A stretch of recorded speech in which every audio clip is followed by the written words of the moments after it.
السلام علیکم جی، میں ہوں ضیاء بلوچ۔ امید ہے آپ خیریت کی بہترین حالت میں ہوں گے۔ سابق چیف جسٹس قاضی فائز عیسیٰ نے یہ کہا ہے کہ عمران خان کا مخالف میں نہیں تھا بلکہ اس کا مخالف پورا سسٹم ہے۔ اب یہ اسے اعتراف جرم کہا جائے یا اسے پچھتاوا کہا جائے، وہ کسی نے کیا خوب کہا تھا کہ کی میرے قتل کے بعد اس نے جفا سے توبہ، ہائے اس زود پشیماں کا پشیماں ہونا۔ یہ کیا کہا اس حوالے سے بات کرتے ہیں۔ اس کے علاوہ جناب امریکہ ناراض ہو گیا ہے۔ اس کا کہنا یہ ہے کہ آپ نے جو مال بھیجا تھا پاکستان کی طرف سے، وہ مال تو 2 نمبر تھا۔ یہ کیا معاملہ ہے، اس پر بات چیت کرتے ہیں۔ اس کے علاوہ مولانا فضل الرحمان صاحب بھی بڑے سیخ پا ہو رہے ہیں۔ وہ چیز جو جناب وہ اب تک درست سمجھتے تھے، اب وہ کہتے ہیں بہت ہی غلط ہے۔ یہ کیا معاملہ ہے، اس پر بات چیت کرتے ہیں۔ لیکن آغاز کرتے ہیں جناب، امریکہ نے پاکستان کے سفیر کو ڈی پورٹ کر دیا ہے، یا یوں سمجھیں کہ اپنے ملک میں داخل ہی نہیں ہونے دیا گیا۔ یہ جناب پاکستان کے ترکمانستان میں سفیر ہے کے احسن واگا صاحب۔ یہ جناب وہاں جا رہے تھے لاس اینجلس، اور وہاں پر جناب یہ اترے اور ان کو جناب چیکنگ کی گئی اور پھر ان کو پاکستان واپس ڈی پورٹ کر دیا گیا، امریکہ میں داخل ہی نہیں ہونے دیا گیا۔ اس کی وجوہات بہت ساری بتائی جا رہی ہیں۔ ایک تو یہ کہا جا رہا ہے کہ جب وہ پاکستان کے سفیر بن کر امریکہ میں تعینات تھے تو انہوں نے کچھ ایسی ایکٹیویٹیز کی کہ جس کی وجہ سے امریکہ ناراض ہے اور اس نے اسے اپنے ملک میں داخل نہیں ہونے دیا۔ لیکن اس کو اور بہت سارے معاملات کے ساتھ جوڑا جا رہا ہے۔ دیکھیں، سفیر اس وقت بھی وہ ترکمانستان میں پاکستان کے سفیر ہیں، اور دنیا بھر میں ایسا ہوتا رہا ہے کہ آپ ہمیشہ سفیروں کا احترام کرتے ہیں۔ آپ باقی جس کے ساتھ جو مرضی کریں، لیکن سفیروں کے ساتھ آپ احترام کرتے ہیں۔ لیکن جب ایک صدر، امریکی صدر ٹرمپ اور نائب صدر مل کر، اور ایون جناب ان کے جو وزیر خارجہ ہیں مارکو روبیو، وہ بھی مل کر تینوں، اور صدر زیلنسکی یوکرین کے صدر کو جناب ٹارگٹ کریں، بے عزت کریں، اور پھر جناب کان سے پکڑ کر اسے اٹھا دے کہ چل بیٹا واپس جا، اور جب تیری طبیعت ٹھیک ہو جائے تو پھر واپس آنا، لیکن اس سے پہلے نہ آنا۔ اس پر جناب پوری دنیا میں سوچا جا رہا ہے کہ امریکہ کچھ بھی کر سکتا ہے۔ پاکستان کے لوگ جناب بڑے خوش تھے، خاص طور پر ہماری اسٹیبلشمنٹ اور شہباز شریف صاحب، اور جناب ٹرائل بیسز پر، خاص طور پر جب سے شریف اللہ کو ہم نے امریکہ کے حوالے کیا ہے تو پاکستان کے بھائی لوگ جو ہیں وہ سوچ رہے تھے کہ ٹرائی کی بنیاد پر شہباز شریف صاحب کو ایک مرتبہ امریکہ بھیجتے ہیں اور دیکھتے ہیں کہ ان کے ساتھ کیا سلوک کیا جاتا ہے۔ وہ ایسے ہوتا ہے نا کہ پہلی جو ٹرائی بال ہوتی ہے کہ اگر جناب چوکا لگ بھی جائے تو کوئی بات نہیں ہے، گیند جناب گم بھی ہو جائے تو کوئی مسئلہ نہیں، تو ٹرائی کی بنیاد پر جناب رکھا ہوا ہے شہباز شریف صاحب کو، تو ان کو سوچا جا رہا تھا۔ لیکن سفیر کے ساتھ جو انہوں نے سلوک کیا ہے، اور دوسری طرف صدر زیلنسکی کے ساتھ جو جناب حالات ہو چکے ہیں، تو اب وہ ساری خوشیاں جناب جو شریف اللہ کو پیش کرنے کے بعد جناب پاکستان میں منائی جا رہی تھی، وہ غارت ہو گئی ہیں۔ اور یہ سوچا جا رہا ہے کہ اگر سفیر کو ملک بدر کیا جا سکتا ہے تو پھر باقی کسی کے ساتھ کچھ بھی کیا جا سکتا ہے۔ اس سٹوری کو جناب بڑے احتیاط سے دیکھا جا رہا ہے، اور ابھی تک پاکستان نے اس کی مذمت بھی نہیں کی، یعنی فارملی کہ آپ نے ہمارے سفیر کو داخل نہیں ہونے دیا، اس کی مذمت کی جاتی، لیکن ابھی تک ایسا بھی نہیں کیا جا سکا۔ اس کی وجہ جناب مختلف ہے۔ ایک تو وہ کہتے ہیں جناب کہ امریکہ، چونکہ صدر ٹرمپ، اس کو بہت سارے انٹرنل پریشر کا بھی سامنا ہے، خاص طور پر زیلنسکی کے حوالے سے۔ اس کے علاوہ وہ نئی حکومت ہے، وہ جناب کچھ نہ کچھ ظاہر کرنا چاہتے ہیں، تو انہوں نے جناب ان کو کہا کہ ہم آپ کو ایسا پیس دے رہے ہیں جو شاندار ہے جناب، یہ تو ISI کا سربراہ ہے، اور یہ ISIS کا یعنی داعش کا یہ سربراہ ہے، بہت بڑا ہائی ویلیو ٹارگٹ ہے۔ اور ان کے کہنے پر ٹرمپ نے جناب شریف اللہ کے پہنچنے سے پہلے ہی اعلان کر دیا کہ جناب ہم نے بہت بڑا ٹارگٹ پکڑا ہے۔ لیکن وہ کہتے ہیں کہ جناب جو ایبے گیٹ جو دھماکہ تھا افغانستان کا، اس میں تو اس شریف اللہ کوئی کردار ہی نہیں تھا، یہ تو بہت ہی نچلے لیول کا جناب کوئی بندہ تھا جو ان کے یہاں ملازم تھا۔ اب جناب امریکہ، چونکہ ٹرمپ خود اناؤنس کر چکے ہیں، وہ اس کو ڈینائی بھی نہیں کر سکتا، لیکن پاکستانیوں پر وہ غصہ بھی نکال رہا ہے، اور یہ غصہ مزید نکل سکتا ہے۔ اس حوالے سے شہزاد اکبر کیا کہہ رہے ہیں، ذرا سنیں۔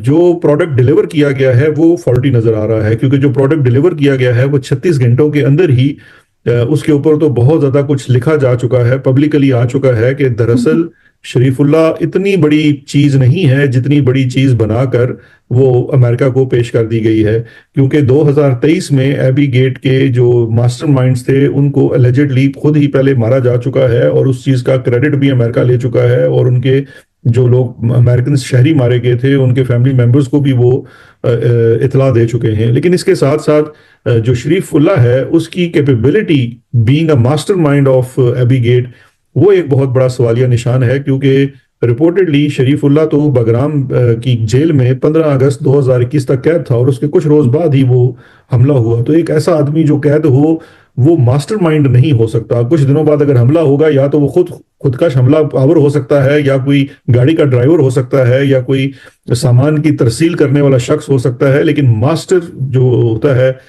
منصوبہ ساز وہ نہیں ہو سکتا۔ تو یہ وہ تمام سوالیہ نشان ہیں جو اس ڈیلیوری کے اوپر اٹھ چکے ہیں، اور اب یقیناً ان کا احاطہ کیا جاتا رہے گا۔ اور ایک چیز سب کو میرے خیال ہے اس پہ ایگری ہی کرتے ہیں کہ ماضی میں بھی ایسا دیکھا جاتا رہا ہے کہ بہت ساری ایسی چیزیں ڈیلیور کی گئی امریکہ کو جو کہ بعد میں وہ 2 نمبر نکلی۔ وہ ہوتا نہیں قالین آپ کو آپ کہیں پارکنگ آپ نے کی ہوتی ہے درپنڈی میں صدر میں، اور ایک خان صاحب آتے ہیں اور آپ کو ایک قالین ایرانی کر کے بھیج جاتے ہیں، اور بعد میں پتہ چلتا ہے مشینی تھا۔ تو یہاں بھی کچھ ایسا معاملہ ہوگا، لیکن اس دفعہ جو دوسری طرف کسٹمر ہے وہ بڑا اوکھا کسٹمر ہے، کیونکہ آپ یہ دیکھ لیجئے کہ ٹرمپ کی جو ہے وہ کہتے ہیں نا بات جانے نہیں دیتا، کیونکہ وہ کچھ دن قبل زیلنسکی کے ساتھ جو اس نے کیا، اس کے بعد اب اس نے یوکرین کو جو انہوں نے انٹیلیجنس تھا وہ پورا دے دیا، تو یوکرین کو پوری طریقے سے انٹیلیجنس بلاک کر دیا۔ تو انٹیلیجنس کے معاملے میں جو اس وقت وہ رشیا سے جنگ لڑ رہے ہیں وہ یوکرین بلائنڈ ہو چکا ہے۔ مطلب ٹرمپ کو اگر آپ انوائے کریں گے تو آپ اس حد تک جا سکتے ہیں۔ تو اس وقت جو ایک اپر ہینڈ کھیلا گیا ہے ISI اور CIA کی جانب سے، یہ بیک فائر بھی کر سکتا ہے، لیکن قطع نظر اس کے، کیونکہ یہ 2 ممالک کے تعلقات کی بات ہے، جہاں تک پاکستان تحریک انصاف اور عمران خان کی رہائی یا ان کے مقدمات کا سلسلہ ہے، تو وہ پاکستان کے ہی حالات کے مطابق طے ہوگا، اور اس کے لیے پاکستان کے لوگوں کو ہی سٹرگل کرنی پڑے گی۔ یہ بات تو میں شروع دن سے کہتا ہوں۔ اچھا، شہزاد اکبر نے تو یہ ساری صورتحال بتائی، لیکن دوسری طرف شاندانہ گلزار، آپ کو پتہ ہے کہ اس کے ٹرمز ہیں اور جناب بڑے ڈیپ روٹیڈ ہے، وہ تو اس سے بھی آگے کی بات بتا رہی ہے۔ وہ کہہ رہی جناب جو اب جا کر تحقیقات ہوئے اور اسے عدالت پیش کیا جا رہا ہے اور اس کی ساری چیزیں، تو پتہ چلا ہے کہ جناب یہ 15 اگست کو یہ ہوا، اس سے پہلے تو وہ جیل میں تھا، وہ ہائی ویلی ٹارگٹ نہیں ہو سکتا، بلکہ اب وہ کہتے ہیں جناب کہ یہ شریف اللہ داعش قیادت کے پاس ان کی شیو کرنے اور ان کی جناب کھانا وانا پکانے کے لیے کام کیا کرتا تھا۔ اس حوالے سے شاندانہ گلزار کیا کہہ رہی ہیں، ذرا سنیں۔ کہہ رہے ہیں کہ ہماری ٹرمپ سے بات ہو گئی ہے، ٹرمپ اب ہمارے لیے سب کچھ مسائل حل کر دے گا۔ بالکل، وہ جو بیچارہ آئیسس کا کوئی کک تھا جو ان کو پالشی والیشی وہ شیو ویو کراتا تھا، اس کو امریکہ بھیج دیا۔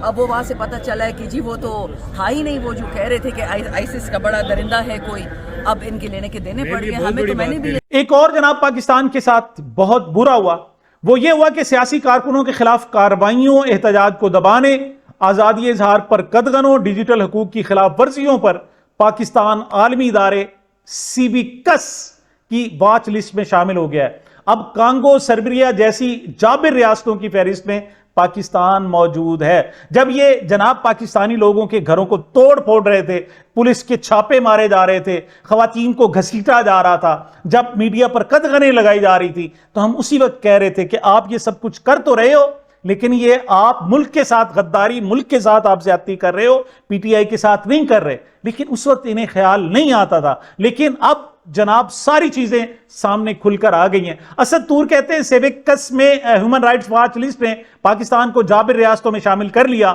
کانگو اور سربیا جیسے ممالک کی فہرست میں چلا گیا ہے، شخصی آزادیاں پستی کی طرف جا رہی ہیں، صحافیوں پر کریک ڈاؤن جاری ہے، اپوزیشن کا گلا کونٹا جا رہا ہے، مرضی کی جناب جج لگائے جا رہے ہیں، مرضی کی جناب قانون سازی کی جا رہی ہے۔ تو ایسا نہیں ہے کہ پاکستان کی اس ساری پیش رفت پر پوری عالمی دنیا خاموش رہے، وہ اسے واچ کر رہے ہیں، اور یہ ایسا نقصان ہوگا شاید جو irreversible ہو۔ لیکن پاکستانی جناب اسٹیبلشمنٹ اور خاص طور پر جناب ہمارے جناب بھائی لوگ بڑی تیزی سے اس پستی کی طرف بڑے شوق سے جا رہے ہیں۔ اب اللہ اس پر خیر کرے، اس پر جناب دعائیں کی جا سکتی ہے کہ اللہ میاں پاکستان کو سلامت رکھنا۔ دوسری طرف جناب قاضی فائز عیسیٰ، قاضی القضاء، سابق چیف جسٹس آف پاکستان، قاضی فائز عیسیٰ اس وقت جناب لندن میں مقیم ہے۔ AI سے جناب انہوں نے ایک انٹرویو کیا، وہ کہتے ہیں عمران خان سے میری نہیں بلکہ سسٹم کی دشمنی تھی. مزید کہتے ہیں کہ پاکستان میں آپ بطور چیف جسٹس آزاد فیصلے کر ہی نہیں سکتے. کیا کہہ رہے ہیں قاضی فائز عیسیٰ, ذرا سنیں. Did you have any personal fight with Imran Khan?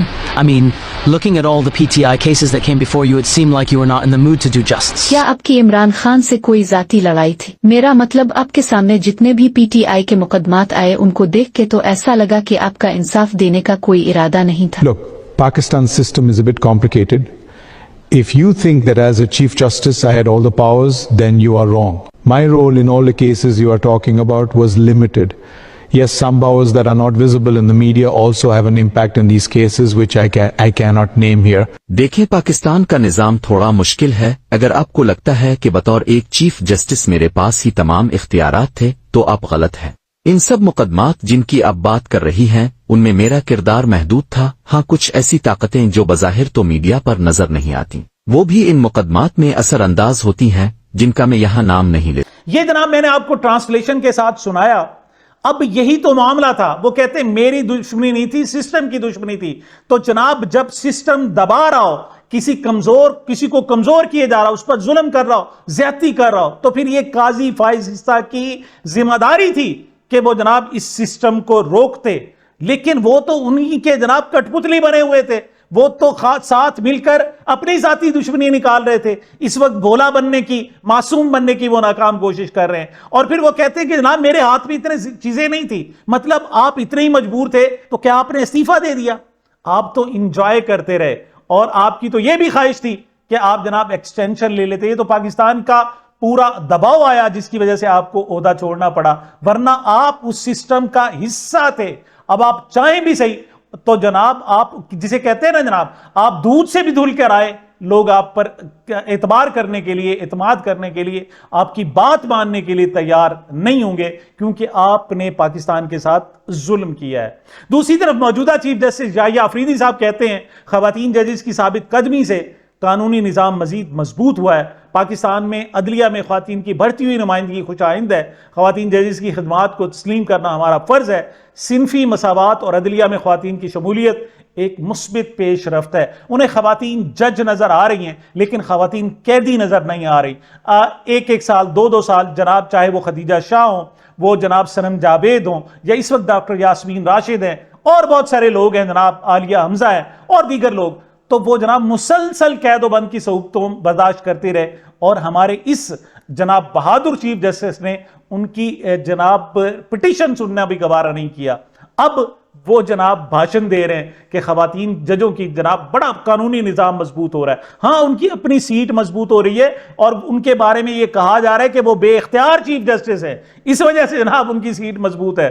اور آج بھی اگر جناب وہ ذرا سا آنکھ اٹھا کر دیکھیں تو شاید ان کو جناب یہ سیٹ بھی ان کی مضبوط نہ رہے. لیکن وہ اپنے تھے جناب کہ ہاں وہ جا کر جناب سٹینڈ کا چکر لگا سکتے ہیں, بیت الخلاء کے جناب جو جناب وہ بلب ہوتے ہیں وہ ٹھیک کرا سکتے ہیں, لائٹنگ ٹھیک کروا سکتے ہیں, کوئی جناب کوئی فرش ٹوٹا ہوا اسے مرمت کرا سکتے ہیں. اتنے بڑے بڑے اختیارات ہیں چیف جسٹس یحییٰ آفریدی کے پاس. ورنہ جو 26ویں آئینی ترمیم نے پاکستان کے عدالتی نظام میں چھرا گھونپا ہے, اس سے جناب اس وقت تڑپ رہی ہے, بلکہ بے سود ہو چکی ہے پاکستان کی عدلیہ. یہ پتہ نہیں کون سی عدلیہ کے بارے میں کہہ رہے ہیں جناب مضبوط ہو رہی ہے. مولانا فضل الرحمان صاحب جناب بیرون ملک دورے میں تھے. اسی دوران اکوڑا خٹک میں مدرسہ حقانیہ پر خودکش حملہ ہوا اور مولانا حامد الحق جناب شہید ہو گئے. اب وہ واپس آتے انہوں نے ڈائریکٹ اکوڑا خٹک گئے اور وہاں جناب انہوں نے مدرسہ کا دورہ کیا. ان کے صاحبزادے حامد الحق کے جو صاحبزادے ہیں انہوں نے مولانا فضل الرحمان صاحب کو اپنا جناب باپ قرار دیا. یہ نہیں کہ ان کو وارث اور سرپرست ہیں, وہ کہتے ہیں بھی ہمارے باپ ہیں. اور حالانکہ یہ انہی کے جناب دادا سمیع الحق صاحب وہ فضل الرحمان سے علیحدہ ہوئے تھے اور انہوں نے ایک سمیع الحق گروپ علیحدہ بنایا تھا. لیکن بہرحال انہوں نے ان کی جناب پھر دوبارہ فرزندی قبول کر لی اور سرپرستی میں آگے. اچھی بات ہے. اور اچھی بات یہ ہے کہ مولانا فضل الرحمان کو پھر یہ جہادی جو ہے وہ دہشت گرد نظر آنے لگے. مولانا کہتے ہیں یہ جہاد نہیں, دہشت گردی ہے. اس قسم کا جہاد غیر شرعی ہے. تم سفاک ہو, تم قاتل ہو, تم مجرم ہو, تم کوئی جہاد نہیں لڑ رہے بلکہ تم فساد پھیلا رہے ہو. جب یہی بات باقی لوگ کہتے تھے تو مولانا فضل الرحمان ان جہادیوں کے پیچھے کھڑے ہوتے تھے کیونکہ ان کو مفاد تھا. اب آگ لگی ہے اپنے گھر میں تو اب جناب انہیں خیال آیا ہے کہ جناب یہ تو بڑی خطرناک ہوتی ہے.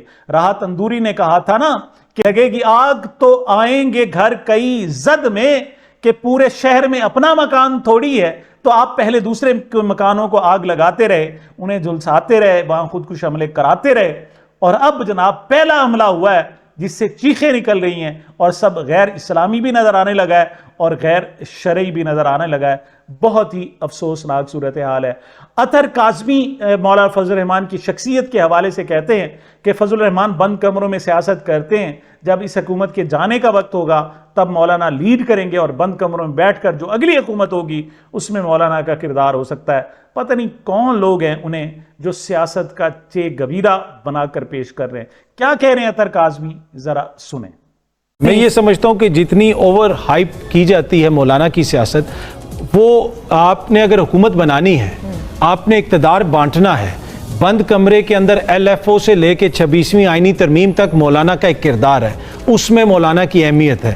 لیکن اگر کوئی یہ سمجھ رہا ہے کہ مولانا سڑک پہ نکلیں گے اور نظام کے خلاف لڑیں گے اور نظام کو شکست دے کے ایک حقیقی جمہوریت آئے گی اور اس میں مولانا کا کردار ہوگا، نہیں. ہاں، جب اس حکومت کے جانے کا ٹائم ہو جائے گا، جب بہت سارے لوگ اس کے خلاف ہو جائیں گے، پھر آپ دیکھیں گے کہ مولانا لیڈ پہ ہوں گے اور بند کمروں کے اندر بیٹھ کے جو اگلی حکومت بننی ہے اس میں مولانا کا کردار ہو سکتا ہے. اگر کوئی یہ سمجھ رہا ہے کہ مولانا آ کے اسٹریٹ پہ ان کے ساتھ احتجاج کریں گے، مطلب آپ سیدھی بات آپ فرما رہے ہیں کہ مولانا صاحب جو ہیں وہ جو نیگوسیشنز والی سیاست ہوتی ہے نا، اس کے زیادہ وہ چیمپئن ہے. پاور پالیٹکس ہے. Kashmir committee L F O سے 26ویں آئینی ترمیم تک ایک لمبا ٹریک ریکارڈ ہے. سو آئی ڈونٹ نو اچانک وہ کون لوگ ہیں جو مولانا کو سیاست کا چی گویرا بنا کے یہاں پیش کر رہے ہیں. فواد چودھری کے بھائی اور پی ٹی آئی کے وکیل فیصل چودھری کہتے ہیں کہ عمران خان کو میں نے خود کہا کہ بنی گالا کی آفر ہے، لیکن عمران خان نے انکار کر دیا. انہوں نے کہا کہ میں جیل میں ہی ٹھیک ہوں. اس سے پہلے عمران خان کو اٹک جیل میں بیرون ملک شفٹ ہونے کی آفر دی گئی تھی جو انہوں نے ریجیکٹ کر دی تھی. فیصل چودھری ایک مرتبہ پھر اس بات کی گواہی دے رہے ہیں کہ عمران خان کے پاس آپشنز موجود ہیں لیکن انہیں اویل نہیں کر رہے. آخر میں جناب میں آپ کو 2 ویڈیوز دکھانا چاہتا ہوں. ایک تو عہد وفا کی ہے، ایک ڈرامہ جو آئی ایس پی آر کے تعاون سے جناب پیش کیا گیا اور اس کا جو پوسٹ مارٹم کیا ہے وہ عدیل افضل نے کیا ہے. شاید بہترین، اس سے بہترین الفاظ نہ آ سکے. کیا کہہ رہے ہیں عدیل افضل، ذرا سنیں. جو سب سے امپورٹنٹ ہے for I S P R, آپ جو نیریٹو لے کے چلتے ہیں نا، جب آپ کہتے ہیں کہ ہم قوم کو سمجھائیں، اس کا لیول تھوڑا بڑھائیں. کسی پڑھے لکھے آدمی کے ساتھ، کسی پڑھے لکھے آرٹسٹ کے ساتھ جب آپ رابطہ کریں گے نا تو وہ آپ کو ایکچولی بتائے گا کہ کس طریقے سے کام کرنا ہے. جب آپ اس کو خود ڈکٹیٹ کرتے ہیں نا تو پھر آپ عہد وفا جیسا ڈرامہ بناتے ہیں. اور عہد وفا ڈرامہ میں کیا تھا؟ 4 ہیرو تھے اس کے، ٹھیک ہے جی، 4 ریاست کے پلرز تھے بیسیکلی. احد رضا میر اس میں فوجی تھا، وہ فوجی تھا، اس کا باپ بھی فوجی تھا، اس کی ماں ڈاکٹر تھی. اس کا باپ ایک ایماندار فوجی تھا. احد رضا میر خود ایک بہت سلجھا ہوا لڑکا تھا. اس کی ماں بہت اچھی ڈاکٹر تھی، غریبوں کا مفت علاج کرتی تھی. اس کی بہن بہت اچھی ڈیسنٹ پیاری لڑکی تھی. اس کا کتا بھی بڑا کیوٹ تھا. عثمان خالد بٹ ایک سیاستدان کا بیٹا تھا. اس کا باپ ایک ڈم بدھو سا آدمی تھا. اس کا دادا ایک فنی کریکٹر تھا. اس کی بیوی شدید پینڈو تھی. اور عثمان خالد بٹ خود ایک نیگیٹو آدمی تھا جو احد رضا میر کی گرل فرینڈ کے بھی پیچھے تھا، جو بس پڑھائی لکھائی بھی نہیں کرتا تھا، چیٹنگ بھی کرتا تھا. تیسرا بندہ وحاج تھا جو جرنلسٹ تھا. اس کی بہن نرس تھی، اس نے چھپ کے شادی کی ہوئی تھی اور وہ گلی محلے کا لڑکا تھا. پہلے پھٹے مٹے کرتا تھا، بعد میں وہ صافی بن گیا تھا. چوتھا بندہ جو تھا وہ احمد علی اکبر تھا جو بینڈ ماسٹر کا بیٹا ہوتا ہے، وہ ایک بیوروکریٹ بن جاتا ہے. ٹھیک ہے، یہ ہے آپ کا ڈرامہ کہ ایک فوجی خود بھی اچھا ہے، اس کی ماں بھی اچھی، اس کا باپ بھی اچھا، اس کی بہن بھی اچھی، اس کا کتا بھی اچھا. اور باقی کے جو 3 ہیں ان کا شجرہ نسب بھی ٹھیک نہیں، ان کے گھر والے بھی ٹھیک نہیں، ان کی زندگی بھی ٹھیک نہیں، وہ خود بھی ٹھیک نہیں. یہ ڈرامہ آپ بنائیں گے، یہ انویسٹمنٹ آپ کریں گے. کن سے لکھوا رہے ہو، کن سے بنوا رہے ہو؟ اگین اس میں رائٹر ڈائریکٹر کو دوش نہیں دوں گا کیونکہ میں دونوں کو جانتا ہوں. ٹھیک ہے، جس نے بنوایا ہے نا اس نے ڈنڈے کے زور پہ یہ کہانی لکھوائی ہے. سامعین، عمران خان جیل میں ہے، رمضان کا مہینہ چل رہا ہے اور بہت سارے لوگ ہیں جو پاکستانی اور پوری دنیا سے جو اس وقت جناب حرم کعبہ اور دوسری طرف جناب حرم مدنی جناب مدینہ منورہ میں حاضری دے رہے ہیں، روضہ رسول صلی اللہ علیہ وآلہ وسلم پر، اور دعائیں کر رہے ہیں. ایسی ایک دعا میں دکھانا چاہتا ہوں جو وہاں ایک باشرہ شخص نے عمران خان کو مرشد کہتے ہوئے مانگی. کیا کہا ذرا سنیں. یا اللہ اس روزے کے برکت ہمارے کپتان ہمارے مرشد عمران خان کو رہائی نصیب کرو. سب دوست بولے آمین یا رب. رمضان کا بابرکت مہینہ ہے, آمین بولنا مت بھولے. سامعین, یہ میری اب تک کی گزارشات تھی. مجھے اپنے اس چینل کو اپنی محبتوں اور دعاؤں میں یاد رکھیے گا. ملتے ہیں چھوٹے سے وقفے کے بعد.